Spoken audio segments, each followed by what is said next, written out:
Thursday morning breakfast ரொம்ப சீக்கிரமாகவே முடிச்சதுனால ப்ரொவிஷன்லாம் கொஞ்சம் ஆர்கனைஸ் பண்ணி வைக்கலாம்னு சொல்லிட்டு எடுத்திருந்தேன். ப்ரொவிஷன் வாங்கிட்டு வந்து ஆல்மோஸ்ட் 1 வீக் ஆயிடுச்சு. ஆனால் நான் எதுவுமே ஆர்கனைஸ் பண்ணி வைக்கல. லாஸ்ட் மந்த் வாங்கின ப்ரொவிஷன்ஸே காலியாகாமல் இருந்தது. அதெல்லாம் காலியானதுக்கப்புறமா கண்டெய்னர்ஸ் எல்லாம் வாஷ் பண்ணிவிட்டு அதுக்கப்புறமா ரீஃபில் பண்ணிக்கலான்ட்டு நான் ரீஃபில் பண்ணாமல் வச்சுருந்தேன். இன்னைக்கு மார்னிங் எல்லா கண்டெய்னர்ஸும் வாஷ் பண்ணிட்டு ப்ரொவிஷன்ஸ் எல்லாம் ஃபில் பண்ணி எடுத்து வச்சுட்டேன். ஒரு சில ஐட்டம்ஸ் மட்டும் வேணுன்றப்ப யூஸ் பண்ணிக்கலாம் அப்படின்ட்டு அதை ஓப்பனே பண்ணாம இந்த கண்டெய்னர்ல போட்டு எடுத்து வச்சுட்டேன். மந்த்லி ப்ரொவிஷன் வாங்கிட்டு வரதை விட அதை ஆர்கனைஸ் பண்ணி எடுத்து வைக்கிறது தான் எனக்கு பெரிய வேலையா இருக்கும். எல்லாத்தையும் ஆர்கனைஸ் பண்ணி முடிச்சாச்சு. இப்பெல்லாம் கிச்சன்ல கொஞ்சம் நேரம் நிக்கவே முடியறது இல்லை. ஏன்னா சம்மர் ஆரம்பிச்சிருச்சு. எப்படா கிச்சனை விட்டு போக போறோம் அப்படின்ற மாதிரி தான் இருக்கு.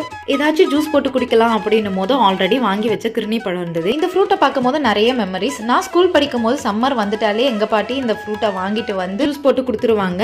மிக்சிலலாம் கூட போட மாட்டாங்க. நம்ம கரண்டிலேயே வச்சு மசிச்சாலே சூப்பரா இருக்கும். அந்த மெமரிஸை என்னால் மறக்கவே முடியாது. உங்களுடைய மெமரிஸ் என்னன்றதை மறக்காம கமெண்ட் பண்ணுங்க.